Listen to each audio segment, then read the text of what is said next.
Assalamu alaikum, this is Dr. Mona El Idrisi, and today I will be talking about the high-value single Muslim women over the age of 30. The reason why I'm doing this podcast today about this particular subject is because I get many clients in my counselling sessions who are women over the age of 30 who are depressed because they have been made to feel that they are not worthy and they are not marriage material.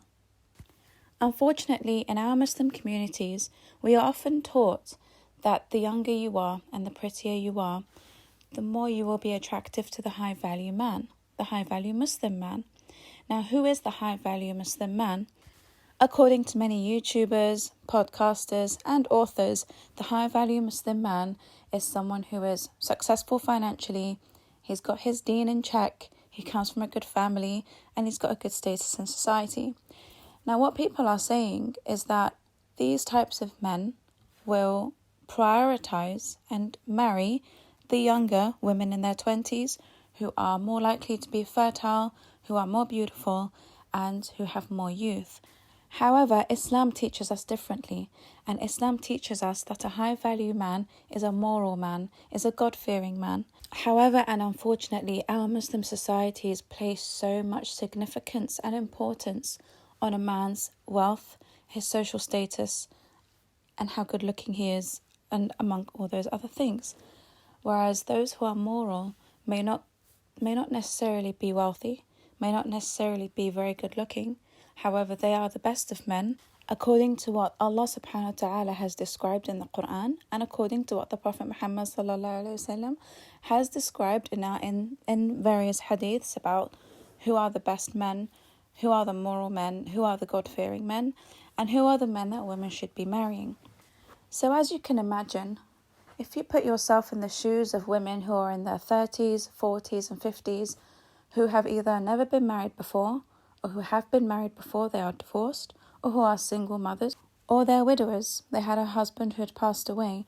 If you put yourself in their shoes, you will come to understand that according to society standards, they don't stand a fair chance because of all the requirements that the high-value Muslim man feels that he is entitled to. Now, one of the things that I wouldn't say angers me, it really irritates me when I see Muslim women bringing down other Muslim women in their 30s and 40s when they say that the high-value man is more entitled and more deserving of a younger woman who will give him children at a younger age, who will be more physically fit, and all these things. When it comes from other Muslim women who bring Muslim women down and make them feel worthless and make them feel that their time has passed and that all they are biological ticking clocks, when sisters make other women feel this way, they're not contributing to the good mental health of other women. So women are supporting the notion that, young, high-value Muslim men, according to society standards, will not consider women who have biological clocks that have been ticking for a while. However, let's rewind and go back to what the Quran and Sunnah tells us about this. What does the Quran and Sunnah tell us about high-value men and high-value women? And what is marriage all about? Because I really feel that we really have to disable the myths that are going around now about the value of Muslim women in their 30s, 40s and 50s who are fantastic, who have worked on themselves, who are highly educated, who do so much community service. We need to help bring so many sisters out of depression by helping them to understand their value. So if we go back to the story of Adam alayhi salam, let's go back to the story of Adam alayhi salam. When Allah created for him a mate in Jannah because Adam was lonely. He was the only human being living in Jannah and he felt very out of place. Allah subhanahu wa ta'ala, out of his mercy, he created Hawa. He created Hawa for him as a companion. She became his best friend. They did everything together. They went everywhere together. And they were soulmates. They had, Allah subhanahu wa ta'ala tells us, and we created your souls in pairs. Hawa was Adam's soulmate. So what we understand from this story of Adam alayhi salam is that the value of a marriage partner is in their companionship, is in the quality of their companionship. It's not in anything else. Because love and marriage and children are all considered to be rizq. Rizq are blessings that are given to us by Allah. It is not guaranteed. None of us are guaranteed that we're going to find our soulmate. None of us are guaranteed that we're going to have good health, or we're going to have children, or that we're going to find love. None of us are guaranteed this, because everyone is assigned a specific portion of rizq in this dunya. So what Allah wants us to understand is that marriage is all about companionship. If you have the right companion to help you in your deen, to help you in your life, to help you with your hardships and your affairs and your trials and your tribulations, and share your happy moments with you, that is marriage. Marriage is you have someone with whom you feel second, mawadda and rahmah. You have that peace and tranquility. You have that deep love and intimacy. And you have the mercy which is you go home and you don't find abuse. You go home and you find peace. You go home and you find love, because you're merciful to one another. You allow the other person to live in a home that is full of mercy. This is what Allah wants from us. This is what marriage is. Allah never said it's the beautiful woman. Allah never said it's the woman who can have a lot of children. Allah never said it's the wealthy man. The Prophet Muhammad ﷺ, he said to young men, the very young men, to marry the virgins. He said, marry virgins because, when you're young, everyone should get married young. In our Islamic tradition, men and women should be getting married very early, in their early 20s. In their early 20s, they should be married. So the Prophet Muhammad ﷺ, he encouraged young men to marry the young women, to stop them from having girlfriends and boyfriends and unlawful relationships. Of course, it makes sense. But the value of a woman doesn't lie in her age. It doesn't lie in her beauty. The value of a woman lies in her intellect and her quality in companionship. So if she's fantastic company, then you've hit gold. You've hit jackpot. And if the man is fantastic company, you'll be happy. You'll be happy whether he's rich or poor, good looking or not good looking. If you found that soulmate, and he's brilliant company, he makes you laugh, he gives you comfort, he's your best friend, you're going to be happy. You're going to be happy because this is what Allah has taught us about marriage. Now, another great example that we have in Islam about this is in our Prophet Muhammad ﷺ's marriages. Now, a lot of high-value Muslim men, and people who speak about high-value Muslim men and who they are, constantly say that the high-value Muslim man is looking for healthy, beautiful children from the young Muslim wife. However, Allah knew that the Muslim societies would think like that, which is why Allah subhanahu wa ta'ala, He gave Muhammad sallallahu alayhi wa sallam Khadija radiallahu anha. He gave him Khadija radiallahu anha, who was 15 years older than him, and she had 6 of his kids. She had 6 of his children, and she was 40 years old. 40 years old. 6 of his children. Allah granted her that rizq, the rizq of children.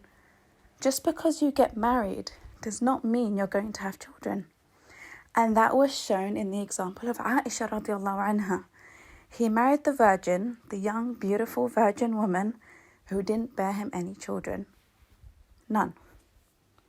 So this is a message to men and women that just because you marry the young virgin woman who is beautiful does not mean you're going to get children from her. Does not mean you're going to get healthy children from her. Does not mean you're not going to get disabled children from her. Does not mean that she will only give you boys or only give you girls. She will give you what you intend to get from her. So if you want a young beautiful woman, you're going to get a young beautiful woman. The Prophet Muhammad ﷺ said, every action will come back to you according to the intention. So if you marry someone because they're beautiful, that is all you will see in that marriage. If you marry someone because they're intellectual, because they're smart, you will enjoy that side to marriage.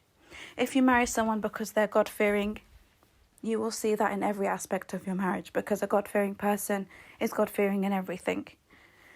If you marry someone to have children, if that person does not have children, then you could easily divorce that person.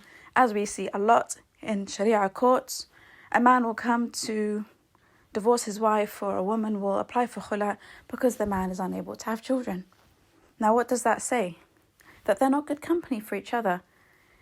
If people can get divorced or divorce each other because they cannot get a specific benefit out of this marriage, then they're missing the entire point of the marriage. Allah wants us to focus on the companionship. The companionship aspect to a marriage is something that we can control. So when we get to know somebody, we can measure and know how much this person is going to help us in our lives, how much this person is going to be a joy in our lives. This is why we get to know people. We get to know people's personalities and characters, and can we live with this person? Is this person compassionate? Is this person empathic? Is this person fun? Can I have great deep conversations with this person? That is the whole point of getting to know someone. However, when you're getting to know someone, can you guarantee that you'll have children from that person? Can you guarantee that you will have financial security for the rest of your life?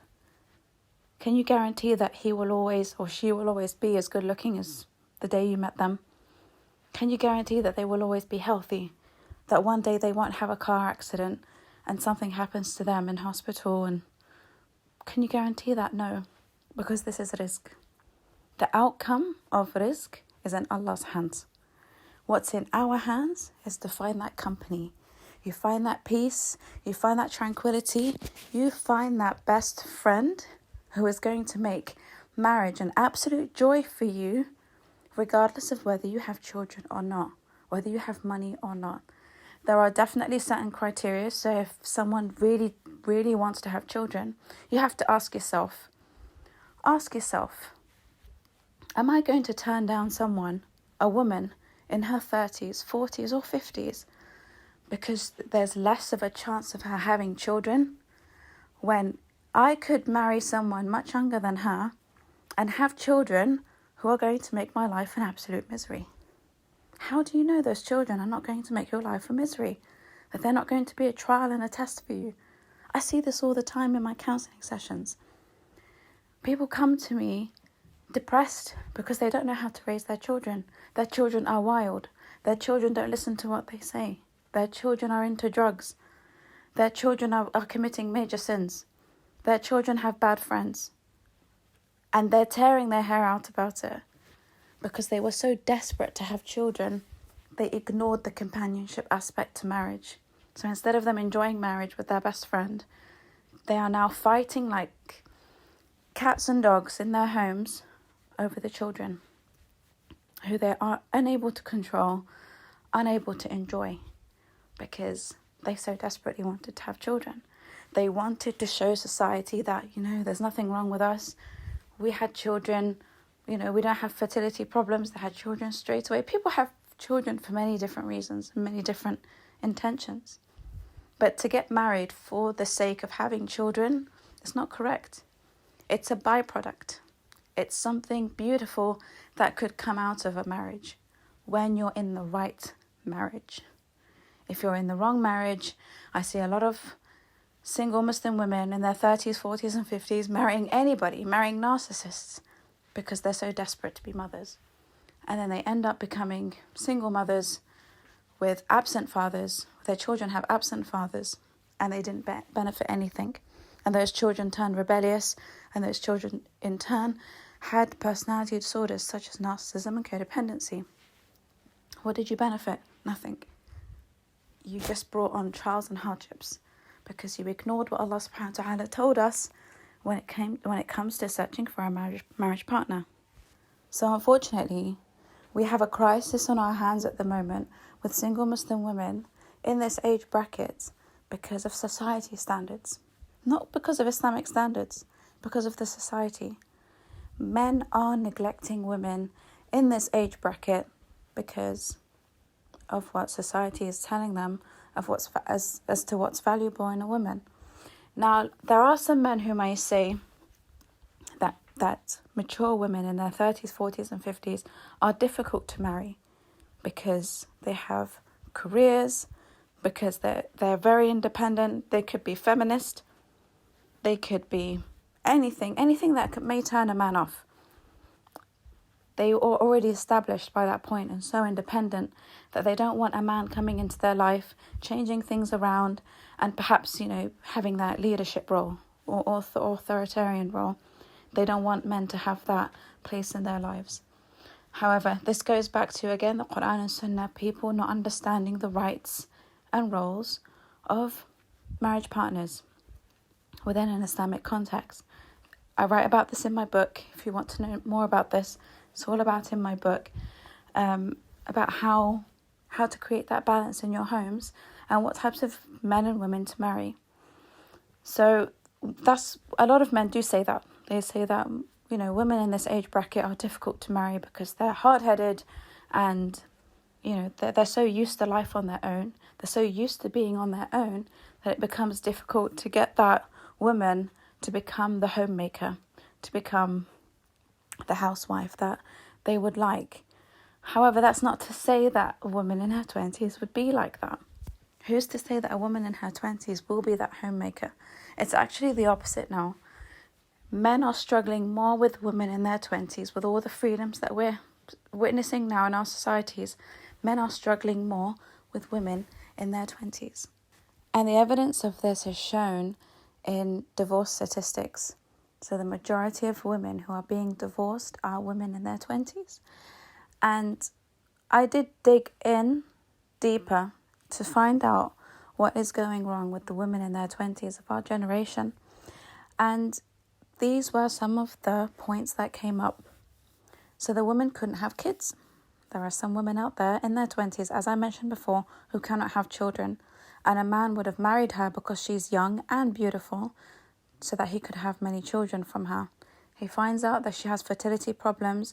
She's got ovarian cysts. She's got all sorts of health problems. She's unable to conceive, and a divorce happens because of that. Or she has repetitive miscarriages. Another point is that women in their 20s don't know how to raise children. So if women were not raised in Islamic homes, in which both parents are empathic, both parents are good role models, then it's very unlikely that women in their 20s would know how to raise children well with that balance of deen and dunya. They're still inexperienced. They're still on TikTok. They've still got an immature mindset, and they don't know how to raise a child with an intellectual and Islamic mindset so that they can be set for life. Because they weren't raised like that. They weren't raised to have that by their own parents. So, and the new generation in general they're not raised to be homemakers. Like women in the 90s were, in the 80s, they were all raised to cook and clean, and they knew how to look after a man, how to look after a home, how to raise children. But the generation of today are not raised to be housewives. I'm talking about the women here. They're not raised to know how to be a housewife, how to look after a home. And men struggle with that later. Men do tend to struggle with the fact that women just don't want to have that role in the marriage. They don't want to be the homemaker. They want to be like everyone else. They want to go out, make loads of money, and buy loads of designer clothes, and buy loads of shoes, and buy loads of makeup, and that's their main concern. I'm not saying all of them. There are some amazing women in their 20s who have their heads screwed on, and they are very admirable women. But I'm talking about the majority of women now in their 20s. They do fall into that bracket. You've got a lot of narcissistic women as well. Now with the age of social media and TikTok and all these platforms now where people can exercise their narcissism, you'll find that many women in their 20s are showing off their beauty, showing off their bodies, showing off what they have. They become more narcissistic. And as you know from my book and previous podcasts and previous articles, marrying a narcissistic woman is just a disaster waiting to happen. And obviously best avoided, no matter how beautiful they may be. My mother always told me something. She told me a beautiful saying that has stuck with me all my life. She said, what shines from far is not always gold. It's not always gold. So don't be deceived by the beauty of young women, because if that woman is narcissistic, she will simply ruin your life. Another thing about women in their 20s is that many of them have disorders and that they're not healed from. They've got childhood traumas that they're not healed from. Most women who have healed are actually in their 30s, because it's taken them a journey. They've had to go through a journey to heal. They've had to go through many experiences to understand that actually I need therapy, I need counselling, I need help to heal from my childhood traumas. And that usually comes with marriage. That usually comes from a traumatic divorce from a narcissist or a marriage with a narcissist. And women who aren't experienced in marriage and women who aren't experienced with narcissists may find that they will carry their childhood traumas for a long time. So even if she's not narcissistic, she may be codependent. She may have codependency disorder, and this will bring so many problems into the relationship because it hasn't been addressed. The disorder hasn't been addressed. And you can't have a happy marriage with anybody if their disorders and childhood traumas are not addressed. And it's not just childhood traumas, it could be adulthood traumas as well. It could be someone who hasn't healed from a death in the family, someone who hasn't healed from a heartbreak, someone who hasn't dealt with the loss of a business or bankruptcy very well. Those kinds of traumas need to be dealt with before you enter a marriage. And many people in their 20s are still unaware that they have a lot of healing to do. There is definitely more awareness about it now than there was before. However, this is something that is a disadvantage to to men and women in their 20s, whereas women and men in their 30s are more likely to have healed and been on self-discovery journeys. Another point would be that a lot of women in their 20s are more materialistic. So they, again, because they're part of this whole social media culture, they place a lot of emphasis and importance on having things, having lovely, shiny things. They want the man with the nice car.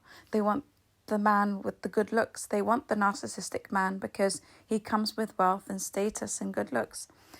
They are less likely to go for men who are the God-fearing moral men because they don't come with that glitz and glamour. So women in their 20s, again, I'm not saying that they're all like this. I'm just saying that there's a big bracket of women who fall into this category who are very materialistic, and materialistic women end up becoming very demanding from their husbands. And many causes of divorce are from the demands that women make on men that they're unable to meet.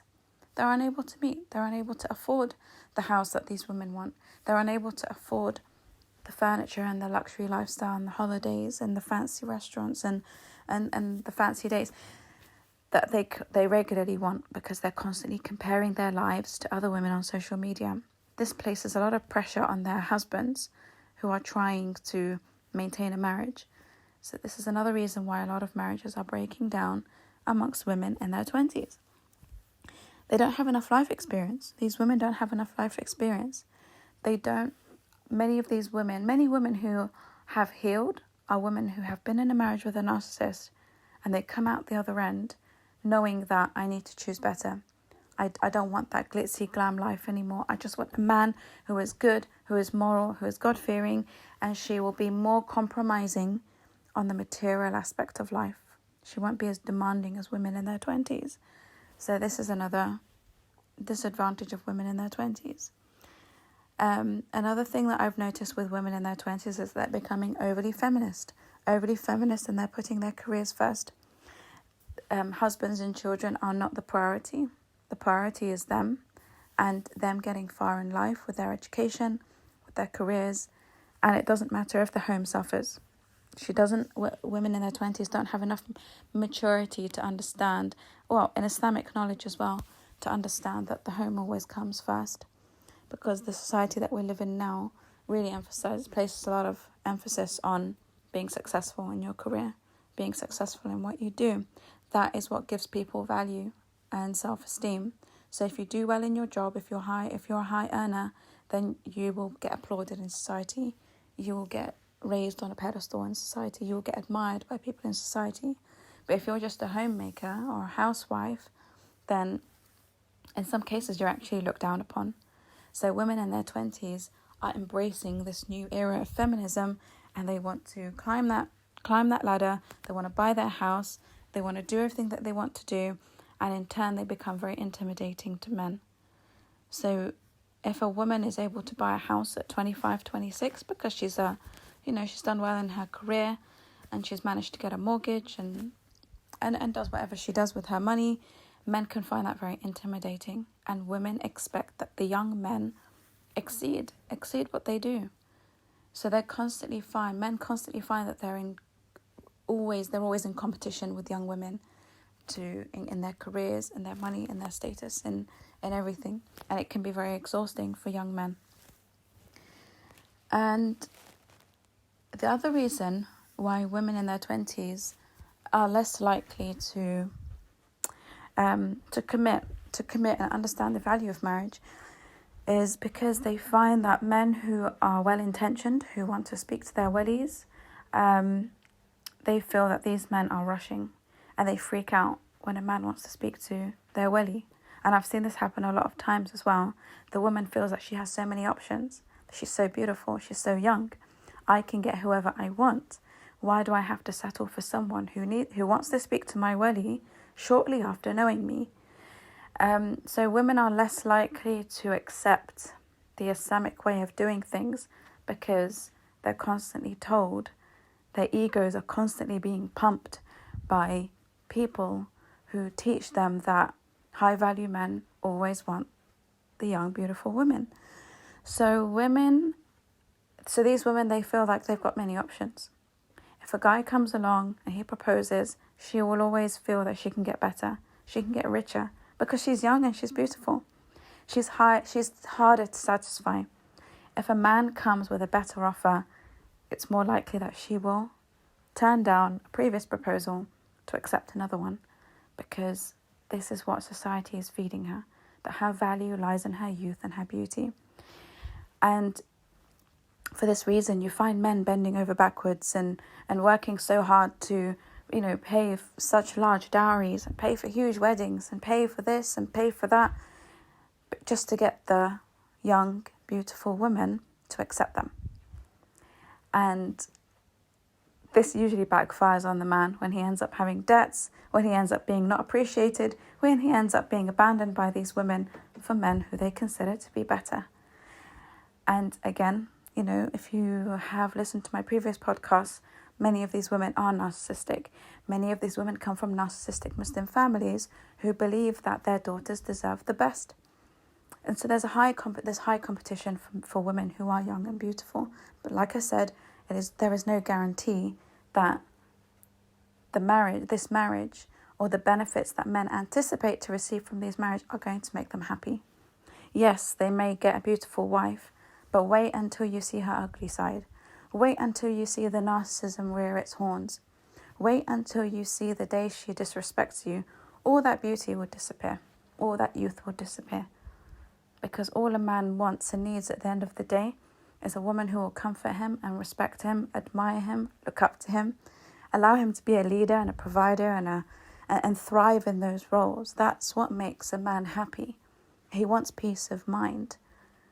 Yes, it's a bonus for a woman to be beautiful. However, if a man marries a woman just because she's young and beautiful, it will always backfire on him, because that companionship is not there, because the intention of it being an Islamic marriage is not there.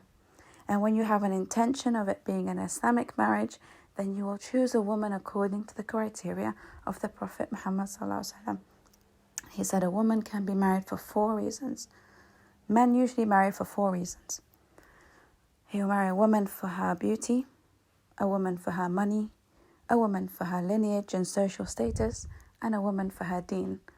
And the Prophet Muhammad ﷺ said, marry the woman who has deen, because a woman who is God-fearing will fear God in everything that she does with you. She will be loyal. She will look after you when you're ill. She will look after your children and raise them in the best way.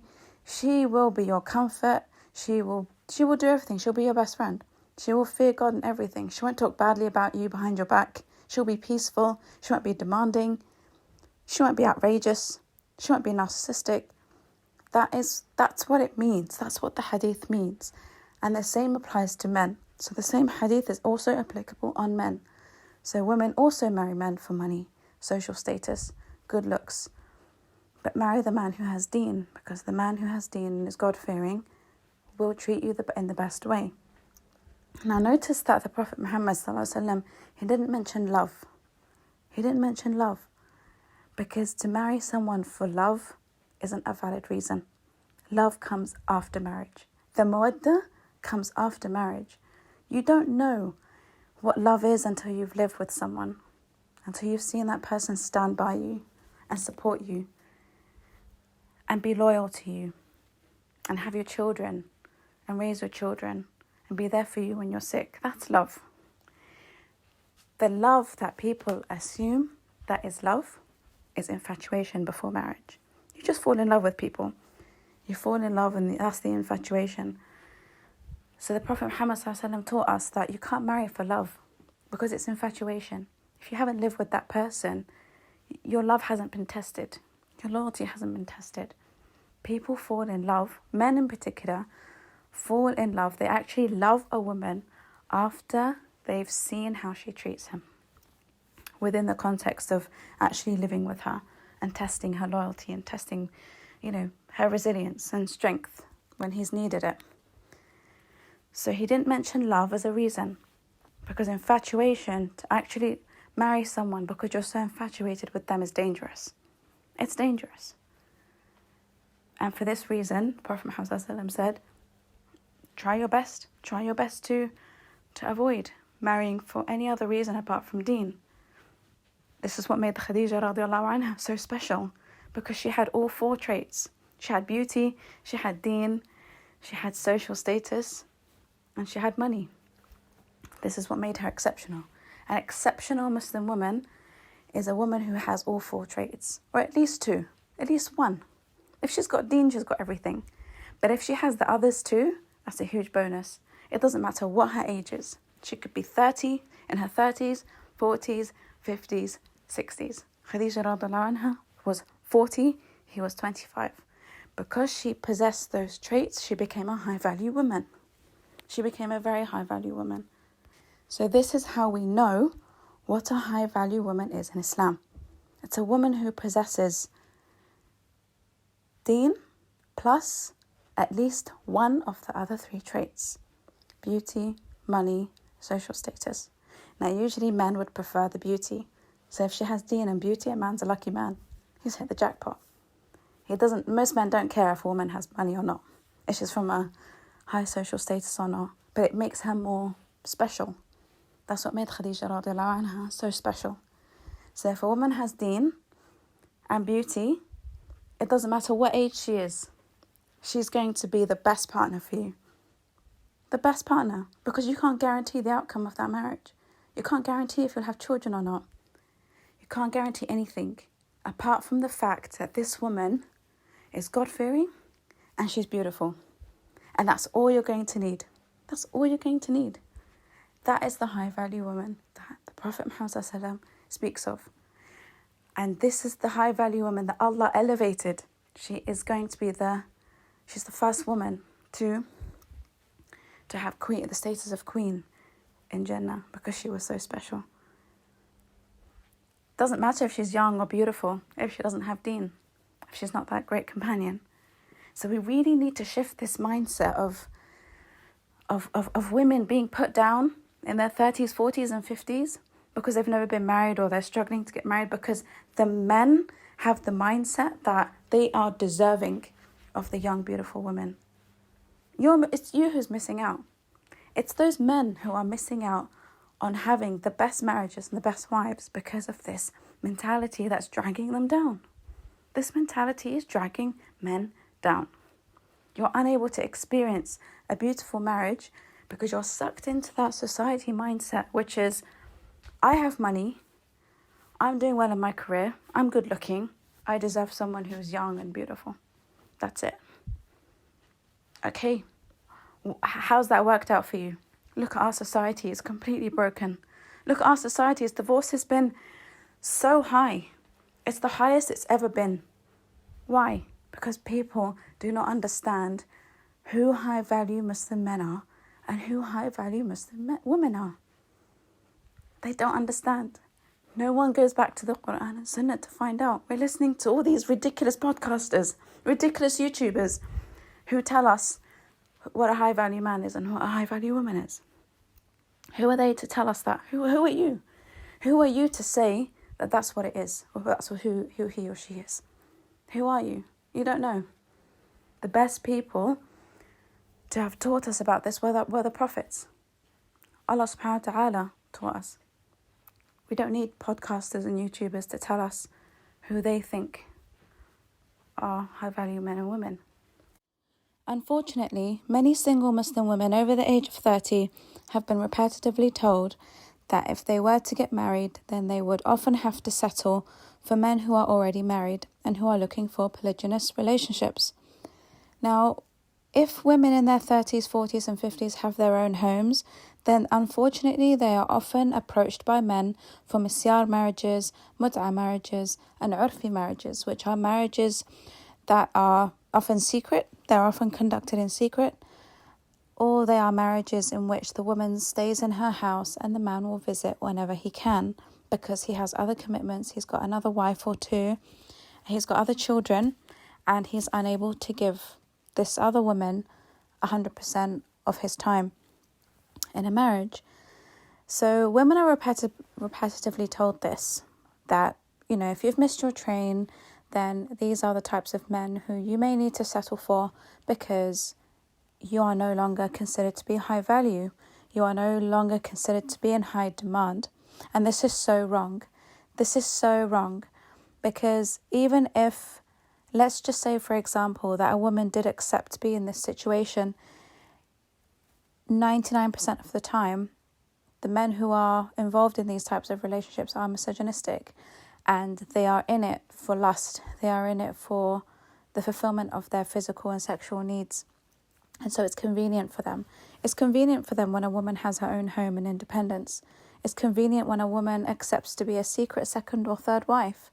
It's convenient when a woman has to drop or agrees to drop many of her Islamic rights because this is her only hope in getting married to someone.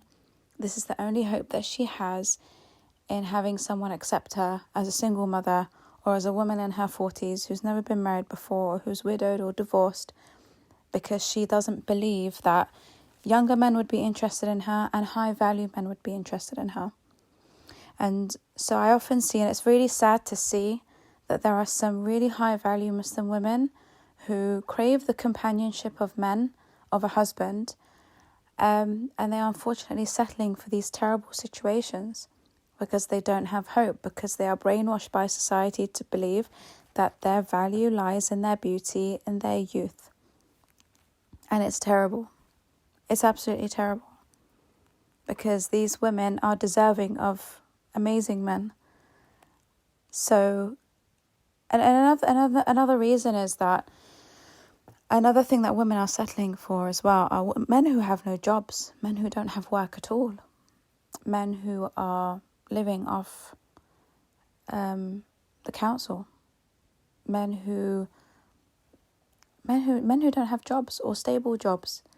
Lots of these women, Muslim women in their 30s, 40s and 50s, they are marrying men who are unemployed and are supporting these men financially just because they want to save themselves from zina.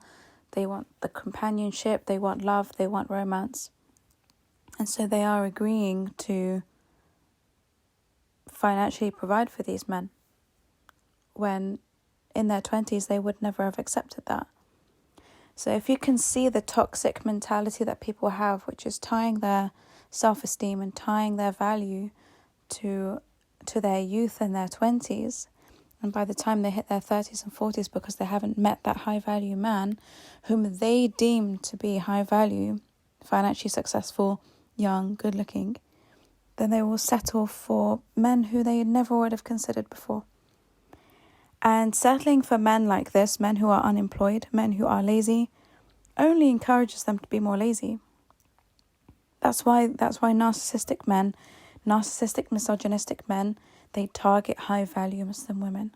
They target them because they assume that women in their 30s, 40s and 50s are lonely, that they are in need of that they have physical needs that need fulfilling, that they have romantic needs that need fulfilling. So narcissists know that these women are vulnerable and they target them. So the narcissistic man, he may be unemployed, but he may be very good looking. He may go and approach a woman in her 40s who's never been married before, and he will suggest a secret marriage, or he will suggest a misyar marriage where she doesn't live with him. He doesn't have to provide anything for her. And she agrees because this is her only chance of being in a marriage and being in a relationship and possibly having children. This is the dilemma we're facing right now because women don't know their value. Women don't know that it's their deen and their beauty that gives them such high value. And it's just all over the place. And it's just so important that people understand this, because men and women, because we can't keep having these types of relationships in which people are easily abandoned. So many Muslim women have become pregnant, have gotten pregnant from these men who've disappeared because it's just a misyar marriage. He wasn't into it. He wasn't fully committed to it. It was a convenience for him. She agreed to it, and to him it's her problem. It's not my problem that she agreed to it. There is no financial support. There is no emotional support. If she gets pregnant, he's off. And that's why we are now seeing an increase in absent fathers in our societies. Men who just abandon their children. Men who abandon pregnant wives. And it's terrible because people aren't marrying the right people. Women despair. And they'll end up marrying, I'm not saying all, but there are women who will accept misogynistic and narcissistic men who are nice looking or who have a little bit of money, just to experience, just to save themselves from that loneliness and to save themselves from zina. But unfortunately, the outcome is always worse. When it starts wrong, it always ends wrong. So I'm not saying that women should compromise. Women should go for wealthy men. No. If a man is able to provide at least the basics, a home, food, accommodation, all of these things, if a man is able to afford them and he has a stable job, then alhamdulillah, that's what's acceptable. But a man who is unemployed, a man who is not working because he is living off the council, no, this is completely unacceptable. And it's up to a woman, if she wishes to provide for a man financially to save herself from zina, she will get the reward from that from Allah, but it's not a favourable situation to be in. Because eventually she will lose respect for that man. She will. And that's where the marriage problems will happen. That is where the toxic relationship will start to come out. Because he will feel less of a man. He will feel intimidated. She will feel like, well, I don't actually respect him because I'm looking after you when you should be looking after me. And I'm doing all of this to save myself from zina. And then she starts to resent Islam. She starts to resent God. She starts to resent the Prophet Muhammad ﷺ, because she feels now that she's compromising on what she's truly wanted because of her deen, to save herself from major sin. Can you see where the toxic cycle happens? Can you see how people lose their faith and how people distance themselves from Allah and their connection from Allah because of what they feel they have to compromise on to save their deen? And this is where people struggle with their faith. People struggle with it because they feel like the hardships that they go through in life are because of their deen. When actually, it's because the men in the society and the women in the society don't know who high value men and women are. They don't know. They attach it all to youth and materialism and beauty. And that's what narcissists thrive on. Why do you think the majority of narcissists are beautiful and wealthy and successful? Why do you think that? Because they know they feed off that. They feed off society standards. They know that if they become those things or pretend to become those things, and social media gives them a fantastic platform to fake an entire life, then they will become high value.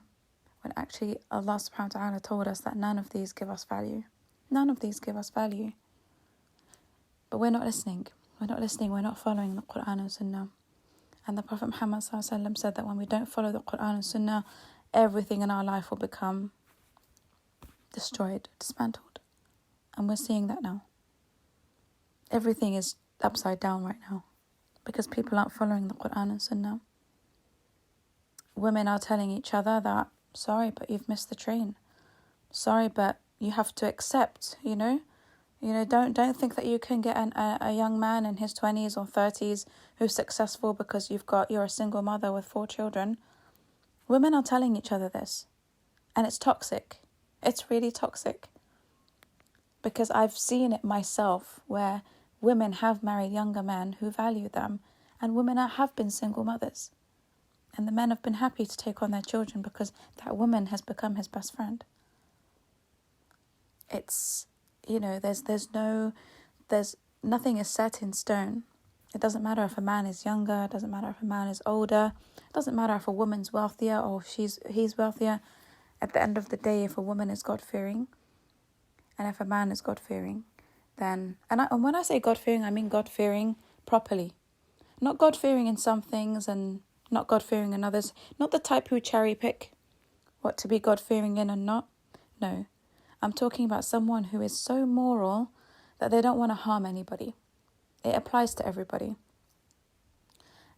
Narcissistic people who are fake, who fake being religious, they're nice to people outside and they're horrible to their families. That's not a God-fearing person. A God-fearing person is someone who treats everyone well. That is a high-value person. Attach that to good looks. Attach that to some wealth. If a man does well in his career, brilliant. That is a high-value man. But a high-value man can never be a high-value man without deen, without being God-fearing. It doesn't matter if he prays 5 times a day in the mosque. It doesn't matter what charity he gives. If he is not good to everyone who comes across him in life, if he's not good to his family, his parents, any children he may have, his neighbours, if he's not good to them, if he cherry picks who he's good to, that's not a God-fearing man. And that's not a God-fearing woman. So it's very important for me to make this clear, because some people associate outwardly practicing Muslims as being God-fearing when that's not the case. You will know who is truly God-fearing by the way they treat people. So if they are the same people inside and outside the home, that's a God-fearing person. So I just wanted to make that very clear because a lot of people get confused with that. So I'm addressing men and women, Muslim men and women, in this podcast because it's important that the awareness is raised amongst everybody and not just women. One thing that men also have to remember is that it's very difficult for Muslim women in their 30s, 40s and 50s to remain single, especially when the only men that they're told that they can marry are the Muslim men. So if the Muslim men aren't choosing women for their companionship and for the right reasons, then we are going to see a continuous rise in older women not getting married and older women being dismissed because they're not fitting a certain criteria that is based on society standards. It's very unjust. And people are really missing out on happy marriages here. People are really missing out. Because the great thing about women who are mature, who are in their 30s, 40s and 50s, is that, many of these women have been raised in good families. They have been raised, to be homemakers.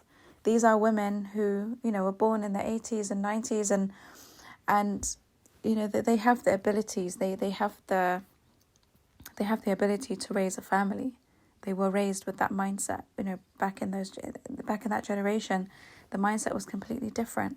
So it's the women who were born in the 80s and 90s who are being neglected because of the younger generation that's come through.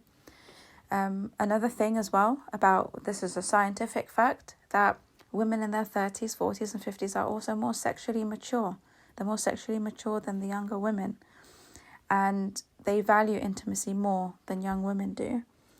You've also got, women who have worked on themselves. So women in this age bracket have gone to counselling, they have gone to therapy, they've worked through their issues. And some of them maybe even single mothers who know how to raise children, who know what to expect when having children. These are women who have been divorced and widowed, so they know how to deal with a man. They know what to expect from marriage. They don't have unrealistic expectations of marriage from men, and this makes them easier to deal with. Now, if you meet a woman, or if you are a woman in this age bracket and you haven't healed from the traumas, then yes, you'll be very difficult to live with. You'll be very difficult to live with because you have now come into a marriage with an accumulation of baggage. An accumulation of baggage that has been piling up for the last 30, 40, 50 years that you haven't dealt with. You're now bringing that into a relationship where a man has to deal with that, and it's unfair. However, saying that, there are lots of women who don't know how to deal with the baggage that they have. They don't know how to get help. So this is why I wrote the book. The book is there for women and men to get the help that they need. If they haven't been to therapy, if they haven't been to counselling, then the book will help you to address all your issues from childhood, from the parenting, from previous marriages, so that you can cleanse yourself of all the traumas and release yourself of the baggage so that you can enter a healthier marriage. It's really important that you read the book because it will help you so much to become that high value man or woman. So women who have worked on themselves are usually excellent company, excellent partners. They don't come with that immaturity and they don't come with those unrealistic demands of men. They're more compromising, and they're more compromising on the things that need to be compromised on. So, for example, if a man is God-fearing and he's moral, then a woman is more likely. A woman who is older is more likely to compromise on his financial situation if he is able to, provide her with the basics. Women are more mature to be able to compromise on the more important, on the less important things in life. And, I always tell these women that women in this age bracket, they feel that the younger women are prioritized because they look better. It's very simple. Fix this. Look after yourself. Look after yourself. Look after your skin. Look after your hair. Go to the gym. Work out. Get in shape. You won't be in competition with those women if you are in good shape. If you're maintaining your beauty, you're maintaining your health. Maintain your hair. Maintain everything. And men will always find you attractive. It doesn't matter if you're 40. It doesn't matter if you're 25.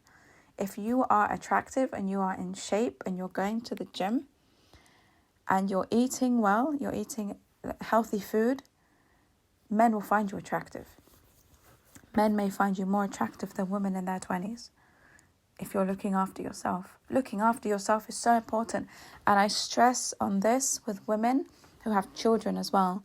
Women who have let themselves go because of pregnancy, weight gain,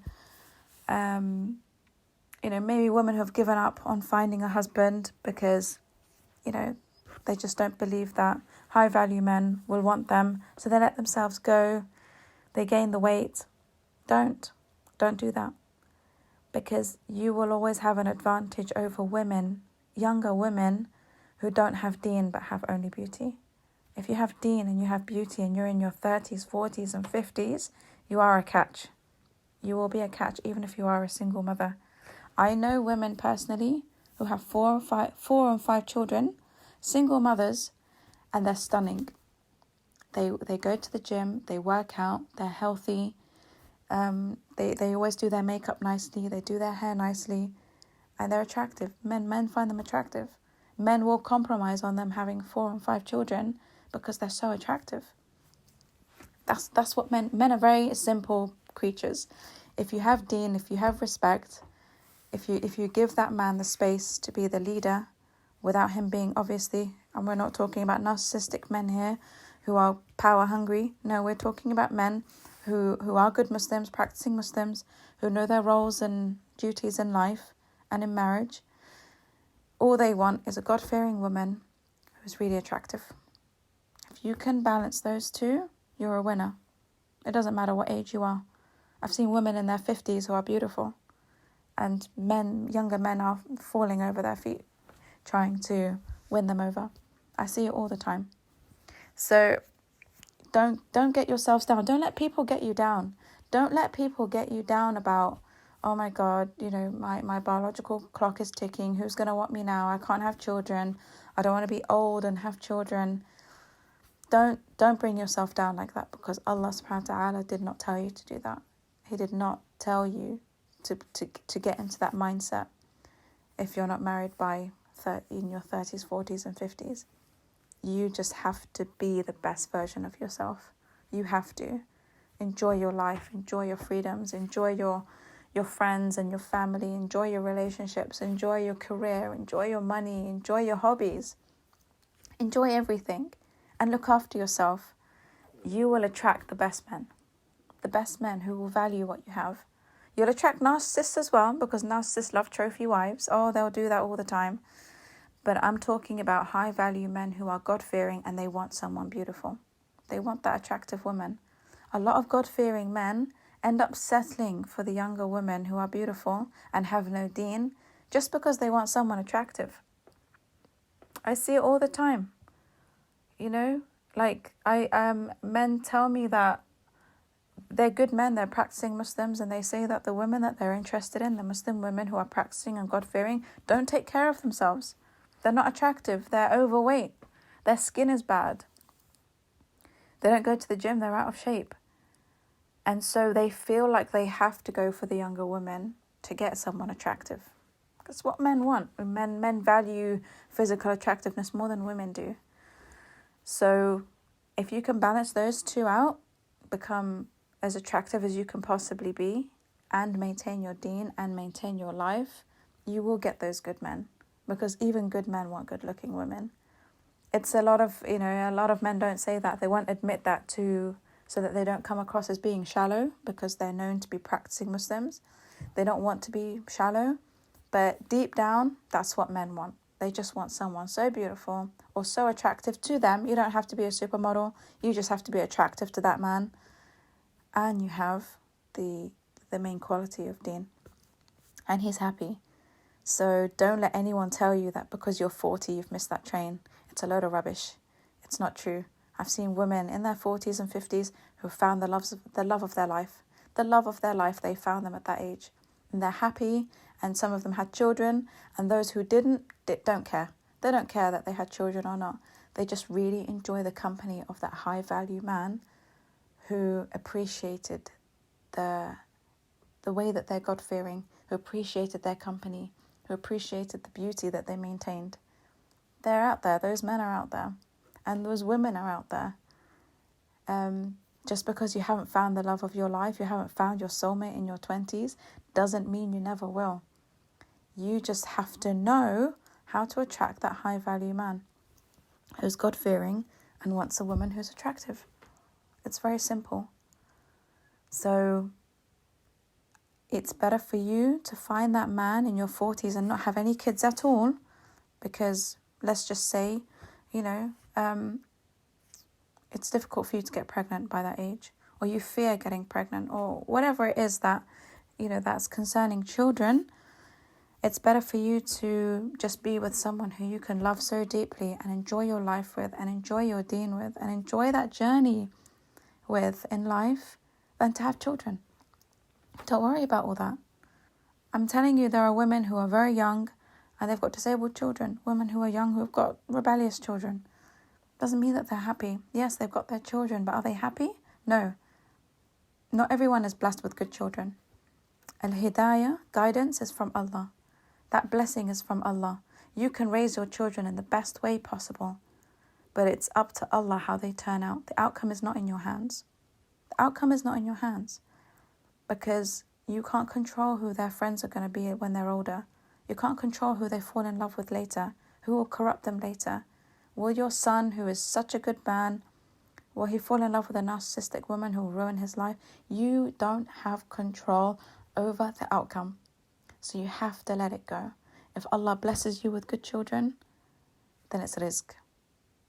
If Allah doesn't bless you with good children, that's also a rizq. He just wants you to enjoy your relationship. Enjoy that relationship. Enjoy that company. Children aren't everything. Having that big mansion isn't everything. Having a man who owns a house and a mortgage and everything isn't everything. What is everything is having that companion. And it doesn't matter what age you are. I've seen people in their 70s, 80s and 90s get married. Get married to the love of their lives. You see it as well in magazines and newspapers where, people in care homes, in old people's homes, they get married. And they're in their 80s and they're happy because they found that companionship. So please, look beyond the material aspects of this world, and realize that if you find that man or that woman, that in itself is a rizq. The Prophet Muhammad, he said about Khadija radiallahu anha, "Inni ruziqtu hubbaha." Allah gave me her love as a blessing. He saw himself as so lucky to have her. So lucky. Even though she was 15 years older, even though she was widowed, even though she had more experience and more money, and he couldn't believe that a woman like her would accept him. It was a rizq. That's his rizq. It's his blessing in his life. So, you might be in your 40s and 50s, and you might find a man in his 20s who will value you because he sees you as the best company. He sees you as his comfort and solace. There's nothing wrong with that. Souls don't know age. Souls don't know the age. All they know is, am I going to be happy with this person? Is this person going to help me with my deen? Is this person going to help me on this journey that Allah's put us on? If the answer is no, then don't get married. You're better off staying single. You are better off staying single all your life than being with someone who is not going to be that person for you. Because marrying a narcissist, marrying someone who has a disorder, personality disorder, marrying someone who has so many traumatic experiences and issues isn't going to be fun. You can't enjoy that journey.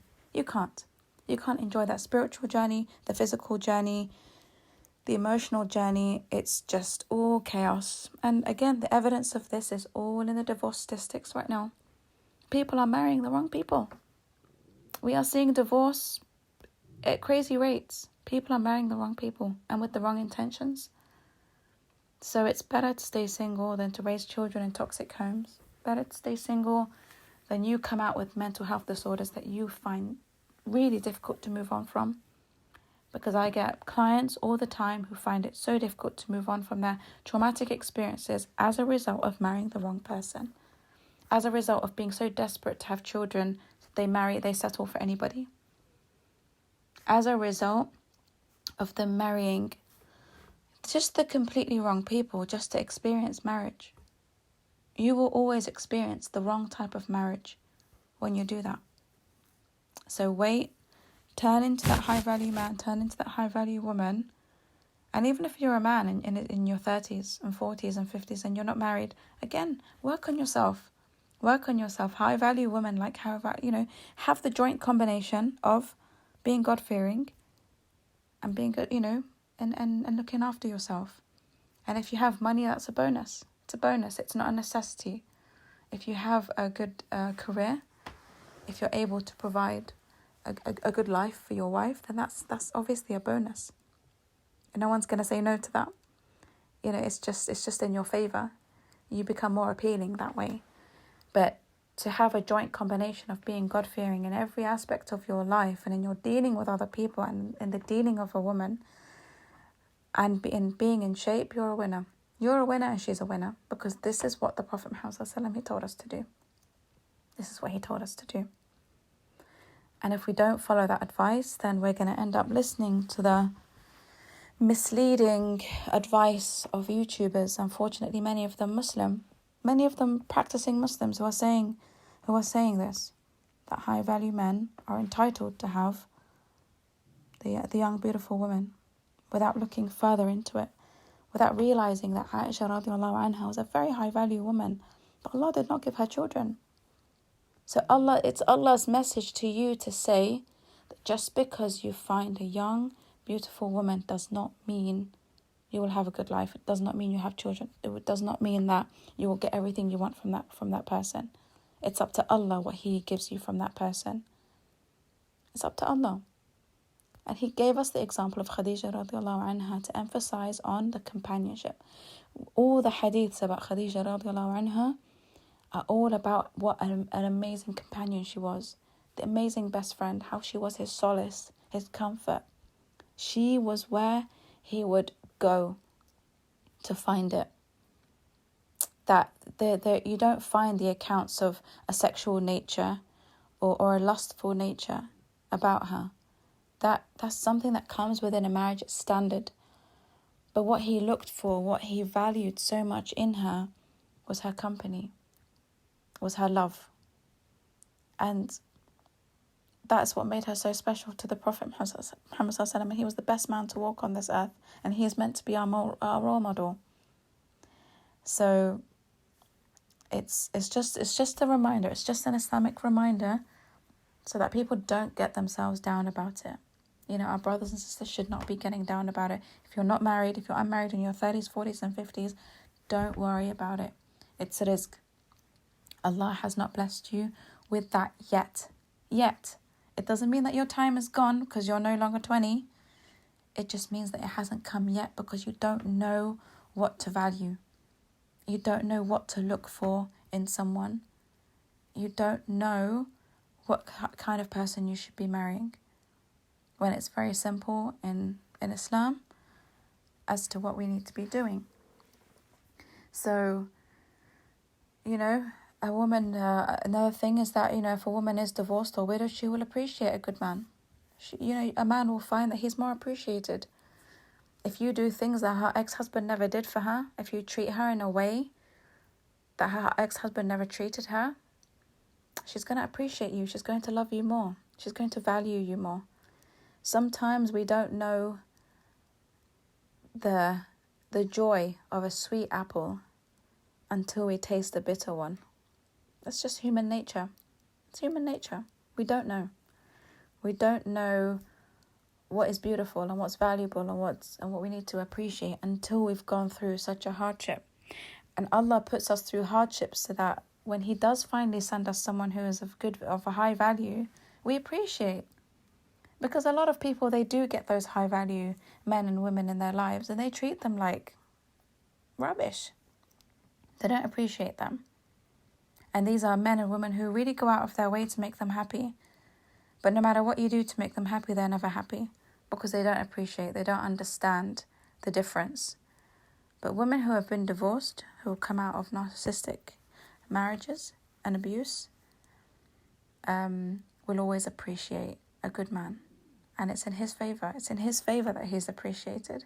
It's in the favour of the marriage that he's appreciated. Because when people are appreciated, when there's gratitude in a marriage, it thrives, it flourishes, it becomes beautiful. So it's really important that people understand that, you know, sometimes people have, you know, they do go through terrible experiences in marriages. However, you have to look at it on the other side as well. That actually, because this person's been through hell, they'll appreciate what I do for them now. And the only type of person who will appreciate what you do is someone who has healed. Because someone who hasn't healed won't be able to accept love and accept good treatment because they're so used to being treated badly. So that's another thing. That's another thing you need to look into. Again, please refer to my book about how to deal with that. But there are some people who might come out of a toxic marriage and meet a really nice man or woman and they still don't know how to make that marriage successful because they don't know how to receive love. They don't know how to deal with good treatment. They push it away. And if you push it away, that marriage won't work. It would just create frustrations and and it will just be difficult to deal with that. So healing is very, very, very important. But I've seen many times where a man has come out of a toxic marriage or a woman's come out of a toxic marriage. They meet and marry someone better and they're happier. The marriage works because there's gratitude. Gratitude is really important. So I hope that this has cleared up some misconceptions, some myths, some toxic myths that we have in our Muslim societies about, the value of Muslim men and women, and and the realities of being single. No one's train has passed them. Biological clocks that are ticking, yes, they will tick. But if Allah has prevented you from having children, it's out of love. It's out of love. Because I will say this again, women who haven't had children, who are depressed about it, do not know what Allah has saved them from. You don't know the disabled children Allah saved you from. The rebellious children, the naughty children, the children who would have made your life absolute hell. You don't know what Allah saved you from. So how can you be depressed over something that you don't know about? It's the unknown. It's the unknown. You have no idea. All we know is, وَمَن يَتَوَكَّلْ عَلَى اللَّهِ فَهُوَ حَسْبُهُ. Just trust that Allah knows the plan. He knows what's good for you. If Allah has prevented you from having children, don't panic about having them in your 40s and 50s. Stop thinking about it. It's not important. It's not important. It's so difficult to raise children these days anyway. We live in a society and a generation where raising children to be moral is just so difficult. But if you're given the opportunity to have children and raise them, then do it to the best of your ability. That's what's expected of you by Allah. You're not expected to raise perfect children. You're just expected to give it your best shot. And if you're given that challenge, take it. Other people are given businesses. Other people are given, elderly parents to deal with. Everyone is given a challenge and a project in their life. If you haven't been blessed with children and you're panicking, don't panic. Because the prevention is out of love. It's never out of punishment. You will get what is meant to be for you. There is no way you have survived until your 40s and 50s and having no children because your rizq has passed you by. Your rizq will never pass you by. No one will die without having their rizq in its complete form. You will get everything that's due to you. So if you haven't had children, it wasn't in your rizq. So stop getting depressed over it. Don't get depressed over it. Embrace everything that you have already and look for that companion. Look for that best friend, because that's what's going to give you happiness. Children aren't going to give you happiness. You can't rely on children to give you happiness. You can't even rely on a man or a woman to give you happiness. But you can rely on that relationship, that bond, that companionship to give you happiness. It's not about the person. It's about what you make out of that relationship, what you put into that relationship to make it beautiful. That's where your happiness will come from. So I hope that this podcast has been beneficial, that it's helped many of you, inshallah, and if not all of you. And I would love to see your comments. I would love to hear your thoughts about it. I speak from the heart when I do these podcasts. I don't read anything. I've got nothing written out. I'm just speaking my mind, because these are thoughts that I want to share with you. I want to be real about it. I want to be, genuine and authentic about my thoughts with you. So these podcasts aren't planned. It's just I have a subject and I want to talk about it with you. So I really hope that it's beneficial for you. And I will be looking at subjects for the next podcast. So if there are subjects that you would like me to touch upon, do leave them in the comments, and inshallah we can have a discussion about them.